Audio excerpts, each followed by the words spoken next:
Welcome back to the Lipoedema Podcast. We're your hosts, Shell and Tiana, and today it's our episode Snack. So it's just Shelley and I today, and although we call it an episode snack, I've been on a journey, and so I don't know whether it will be shorter than 30 minutes. I doubt it. I don't know how many of our snacks have actually come in under the 30. Oh, that's so true. Every time we stop recording, we're like, wow, we can really talk. And today is no different. I wanted to talk about utilizing artificial intelligence when you're on a health journey and you have chronic conditions. It's a bit dangerous. It's a bit risky. And it's not medical advice. I've been on a journey, and I'm glad that this episode came up when it did, because if we, in our last recording day, if I have talked about this last month when we recorded last, I feel like it would be very different and erring on the side of this is great, this is excellent. And over a little bit more time, I realize that if you take what artificial intelligence says as gospel and don't listen to your own body or provide your own personal context into the mix and look at it with a critical eye, you could be in a lot of trouble. Absolutely. Because what I found with AI, I don't go into the detail that you go into, which we'll talk about in a minute, but it's a yes man. Yeah, it's validating. It is validating. So I use it generally, like, if I do use it a little bit for health, but more if I haven't seen my doctor yet and I want to know, what does this blood result mean? Because I discovered that you can go into my health record and you can see your health records. So I've actually done a spreadsheet. Bit of a nerd, I know, but it's my data. So I've done that and I've gone into AI. And then I've used it for so, I need to limit gluten, dairy, histamines. Please give me 6 snacks.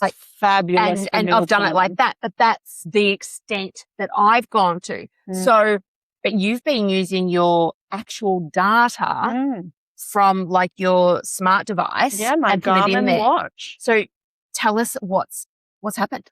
Yes, I've been using the data from my Garmin watch, specifically using my heart rate variability, which is tracked at nighttime, my heart rate or pulse, which is tracked continuously, and my sleep score and my sleep data. So it's restless moments, oxygenation, whether I'm in deep sleep, REM sleep, light sleep, and for how many hours or minutes I'm in those. And I set it up originally to give me a readiness score for working out in the morning. Okay. I also apply which day in my cycle I'm at. So I would take a screenshot of my heart rate variability, my pulse rate, and my sleep metrics, as well as tell it what day of my cycle I'm on.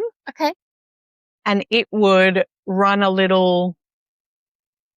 itself a little program and then suggest if I was ready or not ready based on my metrics to do my workout. And then after my workout, I would send a screenshot of the program that I use, the workout that I use, and then my Garmin metrics for my actual workout. So my heart rate, high and low, the amount of time I worked out, all of the metrics that your Garmin watch takes in your workout. I go to the stats section and then I take a screenshot and I upload both of those, and then it does its thing and validates whether, I've chosen the right stuff, whether my body responded really well. If my body didn't respond well, what's the next step? So if I went too hard, what I might do for the rest of the day to help get a bit better.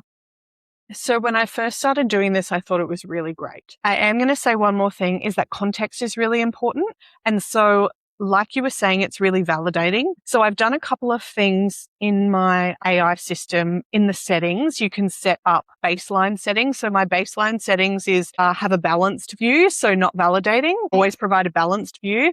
My next one is cite evidence and only pull from credible sources. So balanced view, cite evidence, only pull from credible sources. And then I said my personal context is lipedema, lymphedema, and suspected POTS. So that's all like the context that I put in the back end. So any response that AI system gives me has that context in mind. Yep. What I've found over time, and I've been doing this for, I would say, a good 2 months now, good 8 weeks. At first I was like, this is great. This is wonderful. It's telling me to take it easy today. I'm really great that, it's really great that I have something to give me permission to rest, because I often don't. I'll often push through. And then I started to notice that it was telling me to rest a lot. So my metrics, especially my heart rate variability, and I've been on the edge of being sick lately, like the past couple of weeks, I've been not fully down and out, but you know when you feel like you're on the precipice of getting sick? Yeah. And it's been like that for weeks. So like my glands were swollen, but I didn't have any sinus trouble, or I had like a headache, like a sinusy headache, but like I didn't have a stuffy nose. Your body was fighting. My body was fighting something. And so my heart rate variability with everything was stable, but on the lower side, like it was starting to go down, and it's like, I wouldn't suggest you work out today. And so I'm like, okay, well, I'll have a rest day. And then it goes, I wouldn't suggest you work out today the next day. And then I have a rest day. And I'm like, come on. This morning, after I haven't worked out hard since probably Friday week. So it's been almost 2 weeks. And last week it was like, no, metrics aren't good. Can't recommend that you work out. So I'm like, okay, well, I'll do a bit of Pilates, or I'll do like a recovery workout. And it's like, great job. You know, your body battery only went down like 1 or 2 points, which means like you're not in fight or flight and rah. And I've started to go downhill still. So I'm feeling better, no symptoms, no big glands, no big headaches or whatever, but my metrics have taken a massive dive now. And I'm arguing with AI. I'm like, I'm sorry, I'm getting worse. My metrics are getting worse. And does that mean that I'm doing my body a disservice by not listening to you, but by taking your advice and not exercising? I'm like, because my body might need that. Yeah. And it has its all, that's a really good point. And I can see why you think, the validation, and then it starts to like rationalize.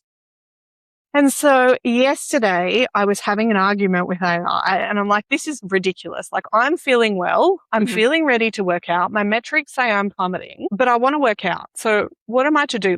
And I said something like, exercise is healthy acute stress. It is not chronic stress. I've been doing it basically my whole life. What's the harm in doing a workout if I feel well? And it's like, really good point, Tiana. And so it's like, okay, with all of that in mind, tomorrow morning, let's go by how you feel instead of how your metrics are.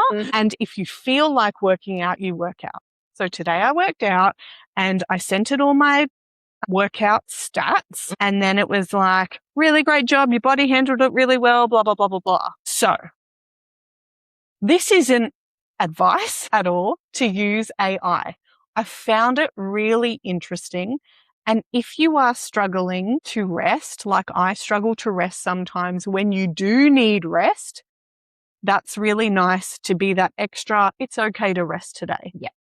But if you have to look at all of those results, the results that you get on the Garmin, the results that AI spit out after you've given it all of those inputs with a critical eye, and don't ignore, like I ignored, how you actually feel in the morning. Like I work out in the morning. So on the day before you're about to work out, take into consideration how you actually feel instead of just going, AI told me to rest, I'm going to rest, or my metrics told me to rest, I'm going to rest. It's been so interesting. Yeah.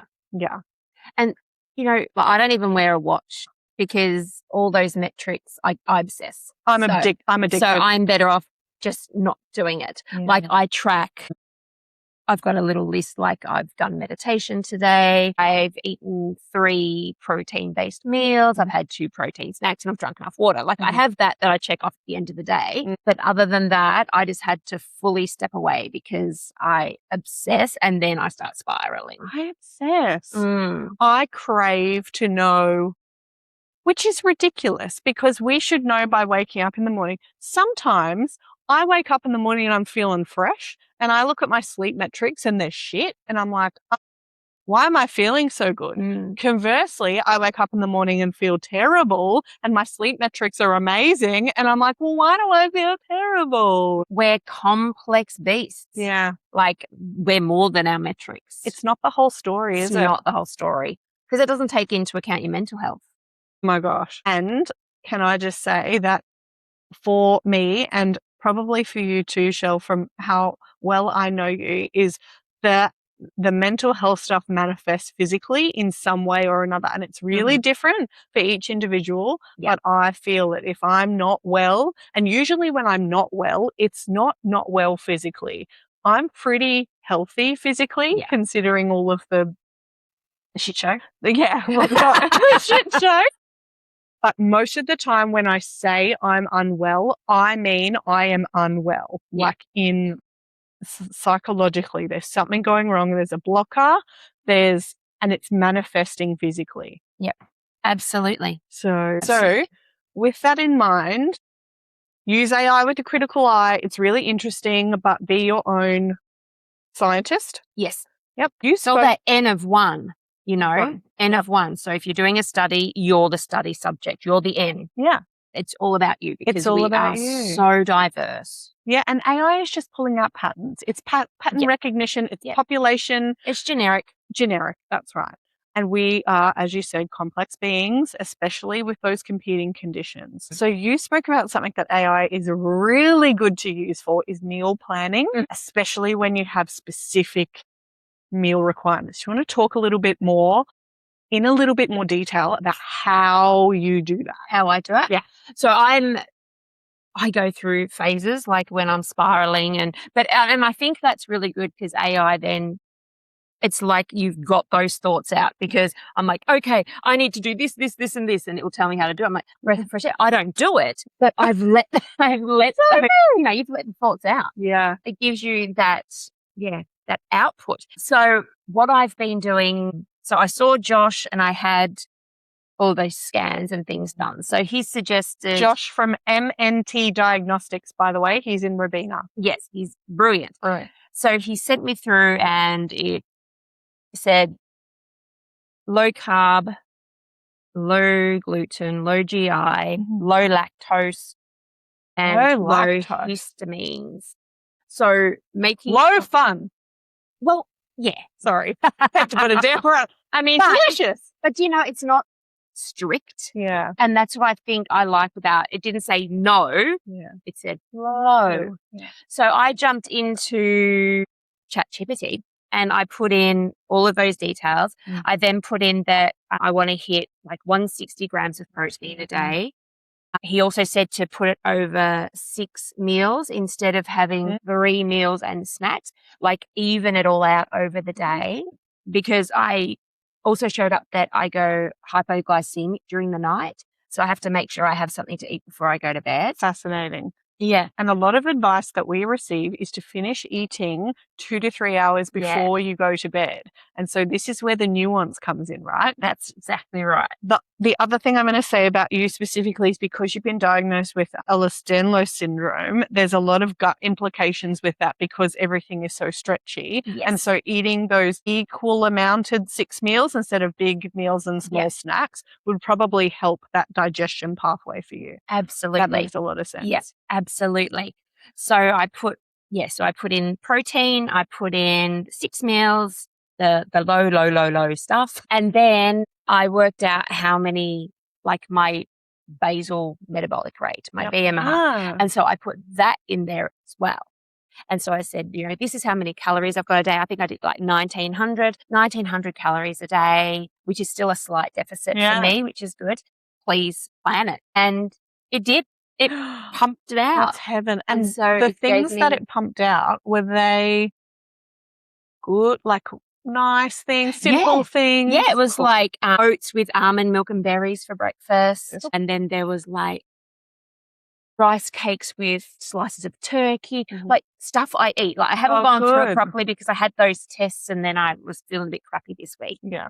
So I haven't gone through it properly, but I'm definitely going to be able to go through the pantry, see what I've already got, and then go through the freezer. And yeah, It's so which is good. really cool because I can just make sure I've got snacks and things available, because I always have boiled eggs. We cut up a block of cheese and I try and have some sort of protein, like a chicken or something. Yeah, in the fridge. Yeah, you're pretty good at having that stuff prepared most of the time. Yeah, which is like absolutely. the stuff that's annoying to prepare. So that's really good. And I just want to grow from that a little bit, because the other thing that I've done with AI is, once you have that plan, if you say, well, I've only got this, this, and this in my pantry, or I've only got this, this, this, this, and this available, then it will recalibrate everything and work with what you have in your pantry or fridge. Now, it takes a lot of time because you have to sort of itemize all the things you have. And you still have to think about what things could replace what, because you can't just willy-nilly go, oh, well, I only have Alan's lollies instead of chicken breast, you know? Wouldn't that be nice? But then it could recalibrate to what you actually have. Or if you're at the shops and like, well, all of the turkey mince was gone, so I got this kind of mince instead. Like, it's not that much different, but if you want to be super specific, it can help you calibrate. Yeah.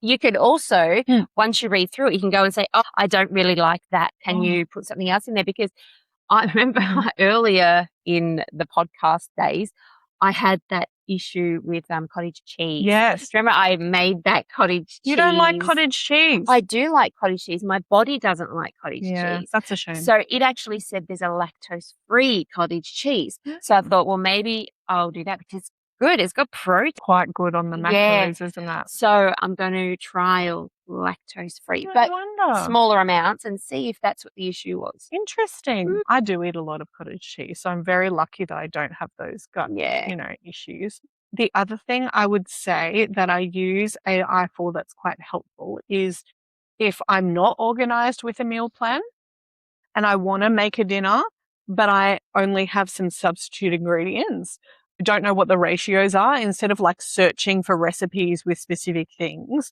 I go, I want to make a chicken pesto pasta. I have this amount of chicken, this amount of pesto, and then I have a couple of other staple ingredients. Give me the ratios to make it taste nice. Yeah. Or I want to increase my protein of this chicken pesto pasta meal. Give me some other things I can put in it. And it was cottage cheese with the chicken, with the, it adds things in. I find that really useful. Yeah. Because I don't want to go rummaging around for recipes, but then have to substitute because they've tried and tested that recipe with those ratios, with those ingredients. Yeah. So I find that to be incredibly useful as well. Yeah, with substitutions. It saves so much time. So much time. So much time. Yeah, I love that. There was another thing that I was going to say. When you were diagnosed, or when you received your dysautonomia type, you were thinking that it was POTS related and you've gotten some more tests, it really inspired me to understand where I was under that umbrella. Yeah. And so I used AI. And again, this is not medical advice. I do not have a formal diagnosis. I'm going to seek a formal diagnosis, but I didn't want to spend all the money to seek a formal diagnosis if I didn't have enough evidence in myself that there was something. I was basically gaslighting myself, honestly. Yeah. I was just like, I feel shit a lot of the time. It might be this. I don't know if it's this confidently enough to go to my GP and ask for a referral. Yeah. So because I wear my Garmin religiously, I did a stand test, my own stand test. What is it? Active stand test is what it's called. And that's where you're laying down and you're at rest. That's your baseline. That's your first measurement. And I put the cardio activity on my watch because it measures your pulse and heart rate for this continuous period of time.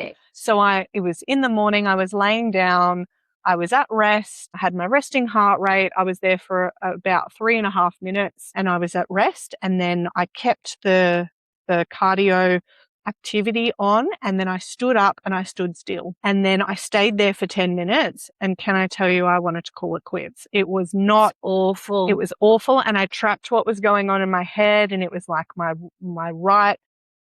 left foot went numb, and then not numb, but like tingly. It went tingly. Yeah, it was really uncomfortable. And then my right hand, so it was like left foot, right hand, it radiated up my left leg, and then it went to my right foot, and then I don't think it went into my left hand, but it was sort of like this radiating thing. It sort of started to grow. That's wild. It was not good. And did you feel your heart pumping in your ears?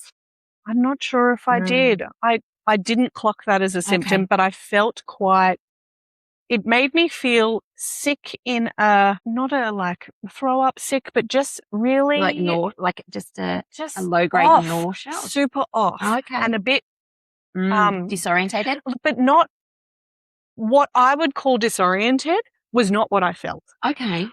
But there's no other word that I can say in a language. Like, it was a very, very mild form of disorientation and but the pins and needles, it was just it wasn't great. And I sort of wanted to call it quits at about 5 or 6 minutes. Anyway, I pressed stop after the 10-minute mark and I looked at the activity. I looked at my heart rate activity, and you can see when I stood up very clearly, my heart rate bounced right up and it stayed high. It sort of jagged up high like that for the entire time. It never went back down. And I was like, I think that is enough evidence for me, without being a clinician, to go to my doctor, show them that if they want to repeat a test, whatever you want to repeat a test, that's fine, to get some sort of recommendation to go to a specialist.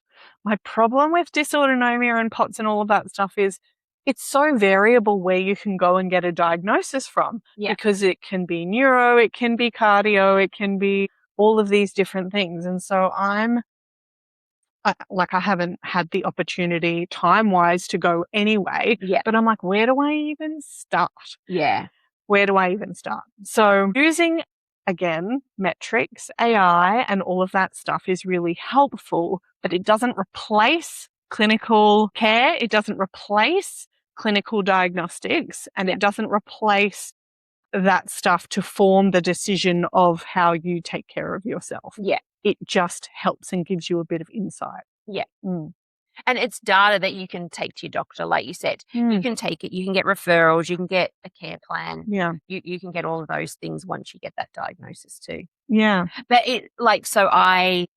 I've been having all of these tests and I still have to have more because it's still inconclusive. Like, one test says POTS, and then I did another test and it was the orthostatic hypertension. So when I stood for too long, I completely crashed. Like, the doctor had to help me to go and lay on the bed. Like, I thought I was going to vomit. It was terrible. And that was after 10 minutes.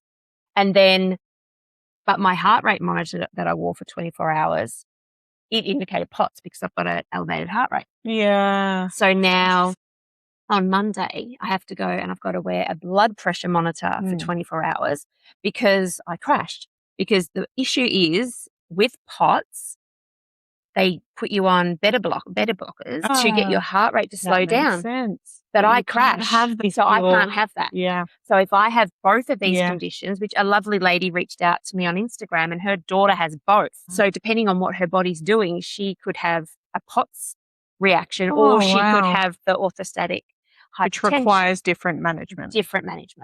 My understanding from what I've read, and this, if you're a clinician that specializes in dysautonomia, please get in touch with us and book in an episode because we want to talk about it desperately. But my understanding from what I've read is that if it's heart rate and not blood pressure, it's POTS. If it's heart rate and blood pressure, it's another form of dysautonomia, potentially orthostatic hypertension. Yeah.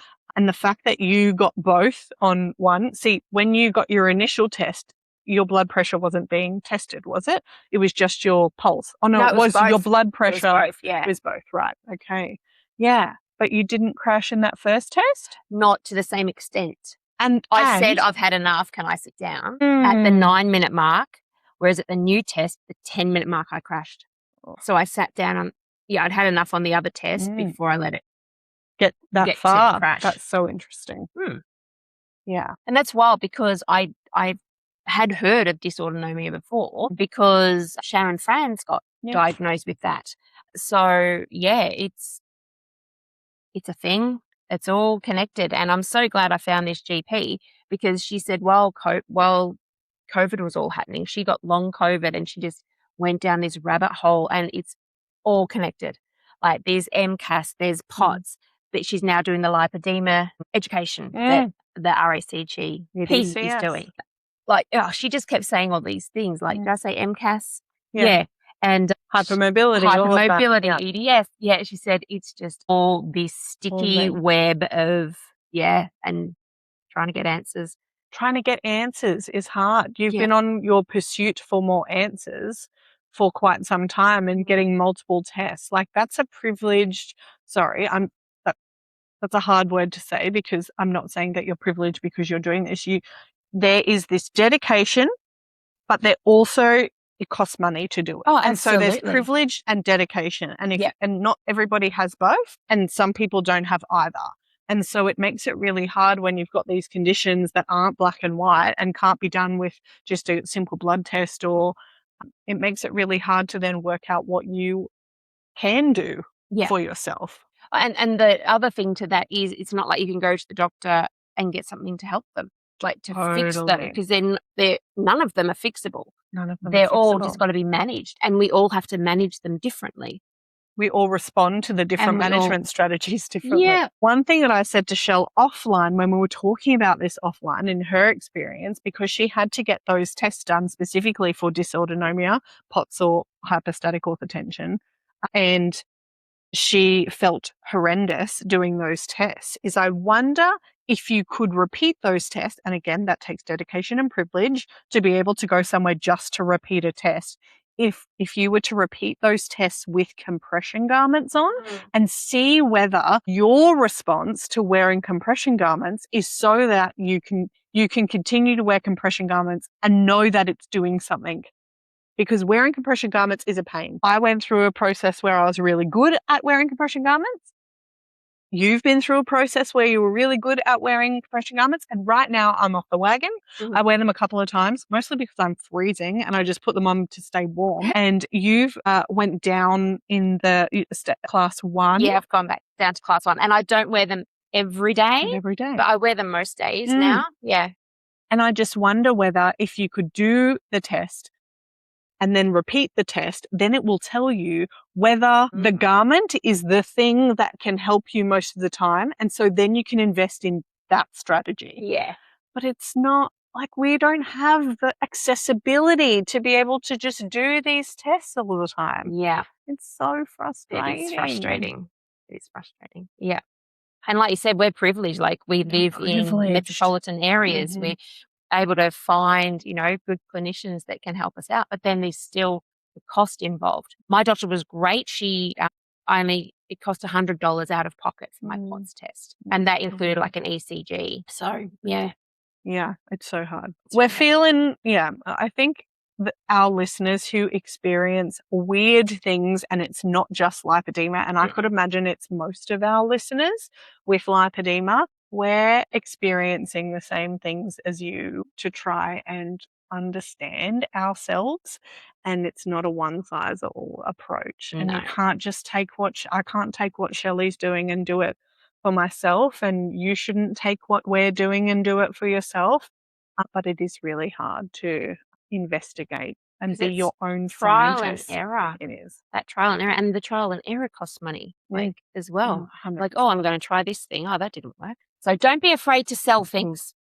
Yeah. Like there's a Facebook group where you can sell your compression. If it didn't work for you, sell it. Get your money back, try something else. Because I think in this community we need to support each other. That's a good way to do it. Yeah. And if you're going to sell your custom compression, just put the measurements that you gave to the custom garment place, just so that people can measure themselves and see if it's the right fit for them. Yeah. Yeah. We're at 32 Yeah, minutes. see, we always chat. We always chat. Wow. Until next time. Yes. Well, in summary, in summary, use AI. It's brilliant, Mhm. but be critical with the outputs you get. Yeah. And don't be afraid to ask it all sorts of things because it'll figure it out. But yes, be critical. Yeah. And fight back with it. Yeah. Like, that's not correct. No. Well, how come I feel well? Like, if all of my things are crashing, how come I feel well? Yep. Yeah. But also, if you're having a bad day and I want a bit of validation, ask it a question. Oh, I use it as my personal counselor all the time because it's validating. Yeah, that's nice too. That's the other AI system that I have that doesn't have all that, only give me a balanced perspective and stuff. Yeah, I kind of swap and change my Depends on the AI. mood. Depends on the mood. Yes. The output you want. Yes. All right. Thank you for joining us. Bye. Bye. We've created downloadable trackers for conservative management and supplements, plus some gorgeous Lipoedema Podcast merch, all designed to support your well-being and celebrate our community.